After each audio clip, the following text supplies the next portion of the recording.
महाराष्ट्रातील एका गावात दिवस हा फक्त 6 तासांचा असतो आणि हे गाव एका इंग्रज अधिकाऱ्याच्या संडे प्लॅनवरून ओळखलं जातं. ते कोणतं आहे सांगते. आधी फॉलो करा आणि व्हिडिओ शेवटपर्यंत बघा.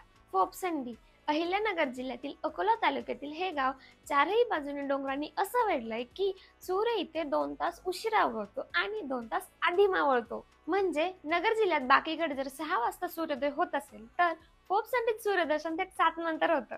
राज्यातील सर्वात कमी सूर्यप्रकाश मिळणारं गाव हा या गावाचा रेकॉर्ड आहे आणि त्याच्या नावाची गोष्ट तर यापेक्षा भारी आहे. ब्रिटिश काळात फॉब नावाचा एक इंग्रज अधिकारी होता. त्याला हे गाव इतकं आवडायचं की तो दर संडेसाठी इथे विश्रांतीसाठी यायचा आणि याच फॉप आणि संडेचा अपभ्रंश त्या गावाचं नाव पडलं फोपसंडी. आजही त्याच्या गेस्ट हाऊसचे अवशेष या गावात बघायला मिळतात. पण सगळं फक्त सुंदर नाहीये. आजही या गावातील काही कुटुंब अजूनही गुहांमध्ये राहतात. स्वातंत्र्याला 75 पेक्षा जास्त वर्ष झालीत, पण वीज आणि रस्ता यासाठी हे गाव अजूनही झगडते. निसर्गाने भरभरून दिलं. दार्जिलिंगशी तुलना होईल इतकं सौंदर्य, हिरवाई, धबधबे. पण सोयींच्या बाबतीत हे गाव अजूनही मागे आहे. आणि एक हटके गोष्ट म्हणजे याच फोपसंडीच्या हद्दीतून मांडवी नदीचा उगम होतो.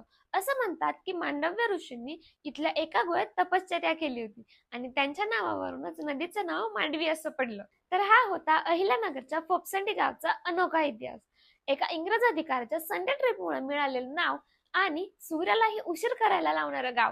तुम्हाला कसं वाटलं मला कमेंटमध्ये सांगा.